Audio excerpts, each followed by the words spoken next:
right. Okay. So fair warning, Murphy's Law, right before this presentation, there's an internet outage from Chicago to New Jersey. So I ran to just a local university here to get some Wi-Fi. So I don't have any extra monitors, so I'm just going to answer questions at the end. So let's hope this all goes well here. What else? I'll start with my PowerPoint. So yeah, I'm going to be talking about Dyalog APL development operations. So hopefully Morton in his last talk spoke about the importance of text files and using them to maintain your systems going forward. But there's a lot of issues that you'll run into when you start using text files to maintain your code. So what I'm going to be showing is Dado. This is an open source library by the Carlisle Group. And the purpose of this, it stands for Dyalog APL development operations, but a Dado is also an architecture, this bottom piece of a wall here. So the idea is to put your apps on a solid foundation. I'm going to show you real quick. This is the GitHub link and page for this. I didn't develop this. This is mostly developed by Paul Mansour and other contributors. But since it's open source, anyone can really contribute and add features to this. This was presented on previously as AcreTools in past user meetings, and questions and suggestions that came up from there have been implemented into this. There is a vast piece of documentation here with the details of all the commands you can use to manage everything and configuration file parameters. So yeah, it's still it's an active GitHub repository.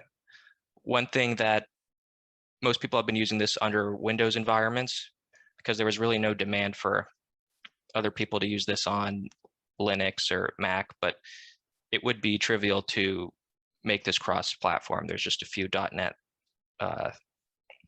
features that have to be transformed or using .NET Core. So what I'm going to do is talk about some definitions when you use Dado. First, you start with a project, and this is really just, if you imagine a linked directory, it's a little bit more than that. You have, this is actually a Git directory. So you can see the Git folder and some Git files here. There's also a config file, an acre config file, which will define some more metadata for the project. So this is a project. Then when you're ready, you could drop a tag on your repository, and now you have a package. So you just tag a version number. And then when you're ready to build this and distribute this, you could build a workspace. And a workspace just consists of one or multiple packages. So one thing that Dado, it's a built-in Git workflow, it tries to avoid. So I mentioned there's problems that you can run into when you use Git. And here's an example. This should be confusing if you look at this picture of an actual Git repository. So if we transpose this and just look at this, imagine these nodes as individual commits. And each line here is a branch. So out in the wild, you'll see Git repositories like this, and your repository might start looking like this if you don't have a careful workflow going forward. So you can see it's kind of like a spaghetti history. It's hard to track where changes come from and how to handle merging changes and so on.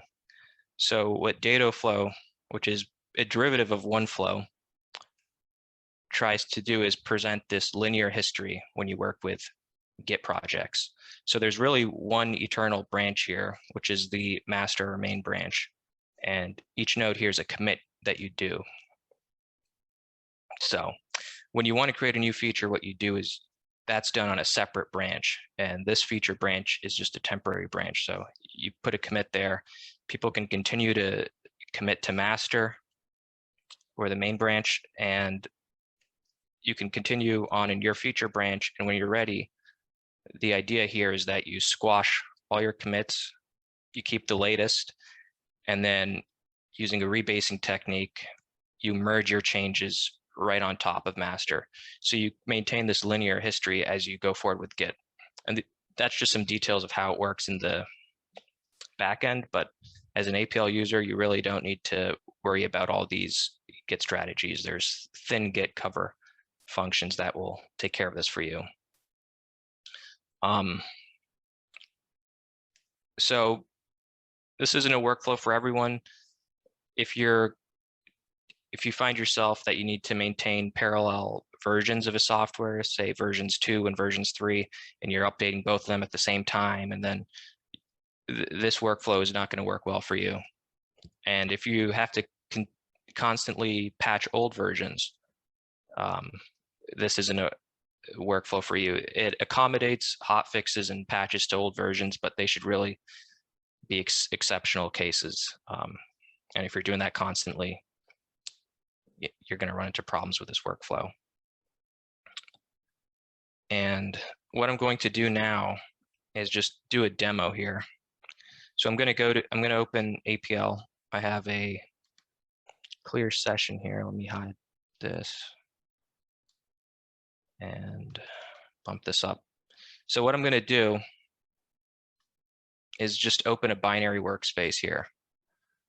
So here's an open source project I have that's a SQL browser. So let me look at databases and run some queries. So this is actually a Dado project, but this workspace was built using Dado. What I'm going to do is do the reverse now and show you how you start from a binary workspace and create a Dado project. So I have 2 packages here, which this application is based off of. I have this database viewer, and this is a dependency. What I'm going to do now is it's a set of user commands. So I'm just going to create a project and give it a directory.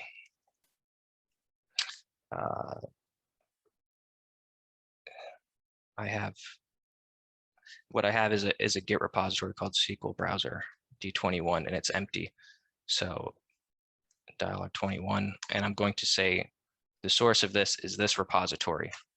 So now I create this, and you could see it initialize this Git repository with all my code that was in here. So if I go in here, you could see all my namespaces I have. This is an Acre config namespace it added.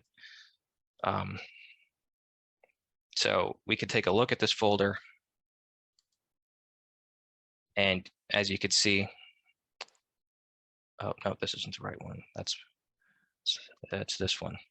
So you can see I have my Git folder and all my APL source code put out in here in text files. And what I'm going to do is I'm just going to pull in some additional things I have for my application. I have some configurations like I want to ignore my application config. So notice that since this is a live repository here, any changes I make here are now tracked in the session. So you can see this is uncommitted, and as soon as I commit this, give it a message, add files. So this does, through Git, it makes these changes. And now I have some committed changes. Now this is all local. If I want to go and point this to a repository online, I just copy the link as I clone this, and then there's a command called add remote. All I need to do is just add this remote here. And what that's going to do is that goes, and now let me refresh this. That went ahead and pushed and made this link between that folder and this repository here. So you can see my commits are up here. I have all my code got uploaded here. Right, it's the same structure. So now I have a Git repository hooked up with a folder. And what I want to do is come over here and look at this config file and look at some settings we could do. One thing we could do is, like I said, dependencies, if I want to include code from another package, this is just a JSON file. So all I have to do is specify the URL and the version of what I want to take. So what I'm going to do is take this repository, the latest version, which is 1.0.4. Okay. So I have that declared as a dependency. I can also say I have some development spaces. I have a test namespace. And what this means is I want this to stay in the repository and source code, but when I deploy and build this application, I don't want this namespace included with my workspace. I can also choose my quad LX, what I want to run, which function I want to run when the application gets built. So I don't have to worry about, opening the workspace and setting quad LX in there. This will be done automatically. Okay. All right. So there's our, let's save this file. And also another thing, I could just go off, open this again. And just like Link, I just specified the directory I want to pull it in from. And okay, so you could see it read from this dependency. And the nice thing is it read from there, but my actual Git repository doesn't have any trace of, doesn't have this namespace, this easy GUI namespace. That's all. So the nice thing about this is you avoid having duplicate code out in your repositories, because you can imagine you have utility namespaces that are used in tens of or hundreds of workspaces. And then if someone makes a change somewhere, you don't want to have to ripple and make that change in all those repositories or workspaces. Okay. So, and I could, let me just run this application just to show that it opens up. What I'm going to show is a little bit more. Let me hide this. Hide floating. Okay.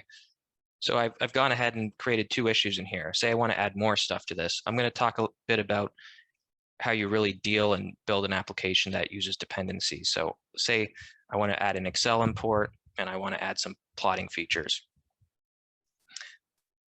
What I do is, so I have a master branch. What I want to do is all my work that I do should be done on a feature branch, like I said. So the way that's done is you just say, I want a new feature branch. Let's say add Excel dependency. And it won't let me. I have some uncommitted change. Let's see what that is. Okay, I changed the config file. So right now I'll just commit that config changes, right? And I'll just push that up. So really what you should be, now I could create my new feature branch. And okay, so that went ahead and that actually changed. If I show branches, I'm now pointed on my feature branch and my file is pointed there as well. So any changes I make in the directory will be made on the feature branch, which is local. So what I'm going to do for this is I'm going to come back in my config file and I'm going to take, let me just copy this URL. And I'm going to come in my config file and I'm going, this is JSON, I could add another dependency here. And I'll just say the URL is, there's Excel to APL. And the version I want is version, this is their latest version here. Okay. So now it could take an array of dependencies. And I'll save this.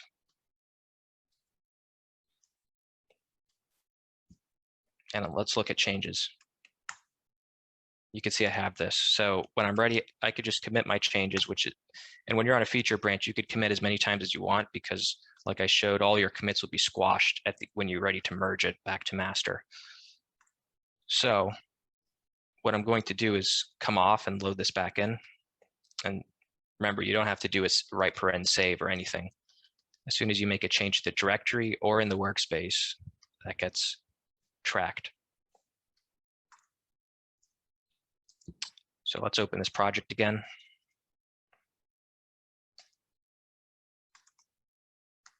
Oops. All right, and now you'll notice it went and fetched this other package. And since I have these locally here as projects, it's opened those as projects, and this is opened as a package. And if you want to keep track of your dependencies, there's a Dependency Report command, which is basically going to show you all of the dependencies you have in your project, what version you have loaded, what branch they're on, and so on, whether this is locally cloned versus a proper package. So what I want to do is I have this Excel file. Let's just show some development with this. Okay, so let's open this Excel file.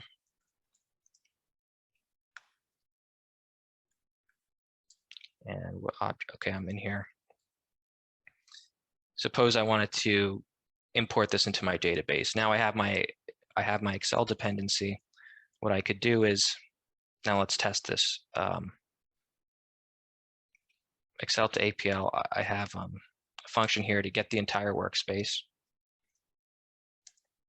And I'll give it the path. Just assign this. Okay, so yeah, let's just look at this.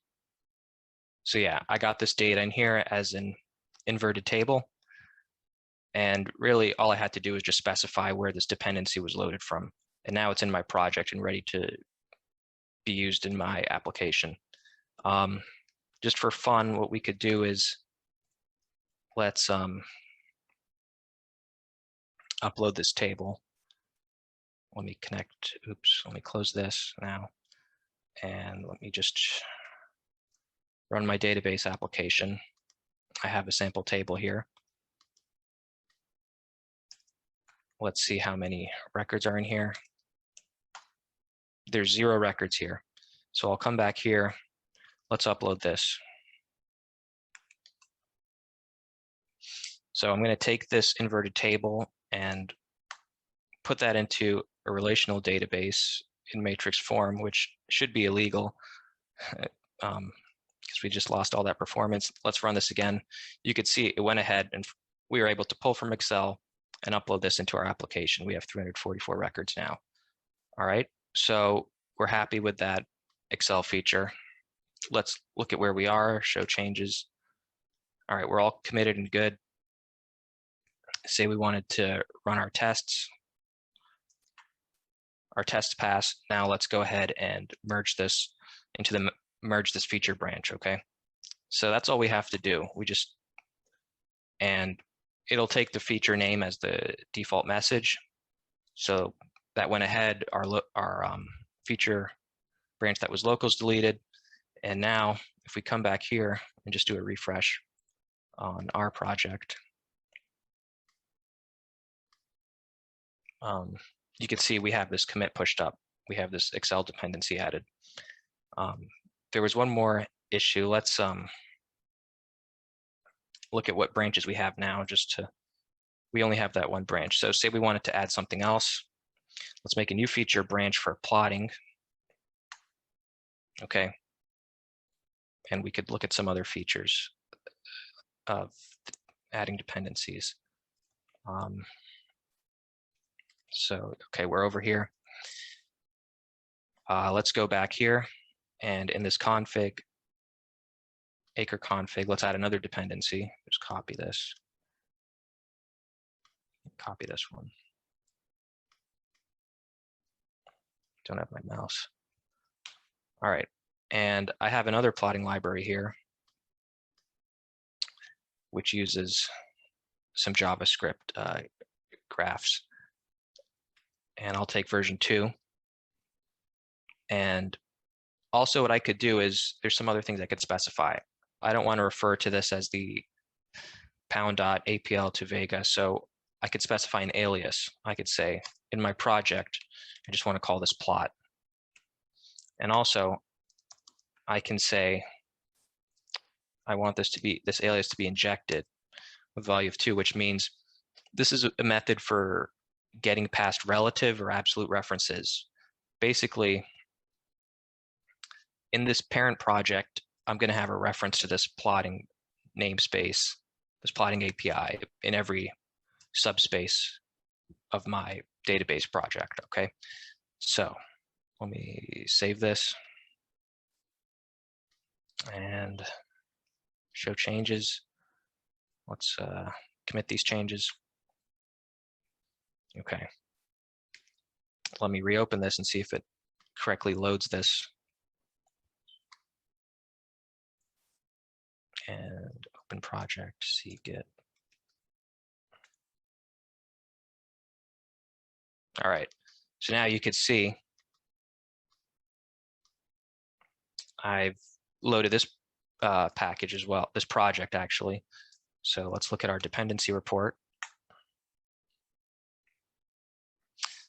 And I have this here. And when I'm in this database viewer project, you can see I have a reference to this plot namespace, which is the API I wanted to use for plotting. Also, so now just in my GUI, I have some dormant code here to actually add a plot button and use this. So when I select this button, what I want to do is basically make a call to this library and just do a simple box plot of selected columns. Okay, so now you see I changed that function by uncommenting, and it says this is saved. And if we wanted to see what changes were made, you could see we have that tracked here, and we're on this feature branch, so nothing's affecting master. Let me run this and connect here again. So I should have this Excel data in here. Select star from here. Okay, so there's our data that we pulled in from Excel. And now let's say I wanted to plot the species by their body mass. I hit plot, and we got our JavaScript graph that we wanted. So really, I didn't add much code at all to my project, but I was able to utilize other packages that are available. So I'm happy with this. Let's commit our changes. We have our save point, and just let's run our tests. Give it an argument. All right, so now I'm ready to merge this back, merge this feature branch. And that's going to take care of merging everything back to master. Okay. Let's just look up here. And if you don't like looking up here, we can also get a view of our show commit summary. And we can see all the changes here. All right. So now how do we package this and send this to our clients or our end users? All we have to do is, when we're ready, we can cut a release at any time, which is going to just pull from master. So what this is going to do is it goes through and it's actually going to build a workspace. And that's done. You could see, and it actually takes care of versioning for us. This was our first version. So we have our version number here. The next release I do, if I don't give it an argument, this will be version 0.0.1. I don't need to worry about that in my code. That's all taken care of.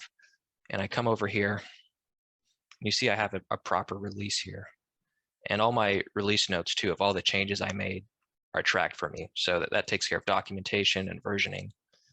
And I have this application I can download here. And I have my built workspace. So if I wanted to, let me just copy this over here into this folder, D21. And say I wanted to open this. It's going to open in 18.2. And see, it ran my quad LX. I'm able to use my application. So there's really not much I had to do on my end to bundle this or prepare it. It does a lot of the work for you. And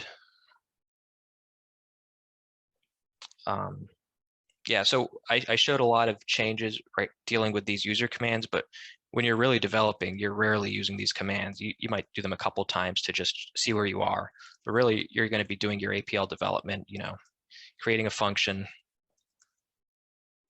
and all those changes get tracked for you. So that, okay, I'm almost up on time here. That's really what I wanted to show. I'll take some questions now. Let's see. All right, let's see. So here's a question from David. Will Dado's config files and things be renamed from Acre to Dado, or is this a superset system that encompasses Acre? All right, so Dado uses Acre right now. So it uses the Acre config file. That's what it's called. It's not going to really change to Dado, I don't think, but you know, that's just one small component of Dado, which is the file and disk input and writing and synchronization. It could be Acre, it could be Link or whatever, but that doesn't really matter. For this project, the main thing is having Git integrations, getting a workflow built, and being able to pull in dependencies. And then Florian says, is it possible to diff and or blame with Dado? All right, so one thing Dado has is, let me see. I could look at the history of a function. So what was the one I changed here? I think I changed database viewer. So if I wanted to look at the changes of functions, you could see I can print and see what the history was of this function and what it is now. You can see all I did was just change some comments. That's kind of a long function. It's not that good to show, but also what you could do is you can run any Git command from Dado. And you can also look at the source code if you don't want to go to Git of any Dado function to see what it's doing. So really, it's just a thin layer to, if you have your own Git commands you want to run, you could do that all with this. It's really not meant for big file comparisons. If you some third-party tools might be better for that than you trying to do this all in the APL session. When you do merges, I don't have time to show that, but that was shown in previous talks, how to handle merge conflicts with this. But I mean, all that stuff is also available here on the wiki. You can really see how to do things like adding a new feature, handling merge conflicts, and so on. Let me go back to Zoom.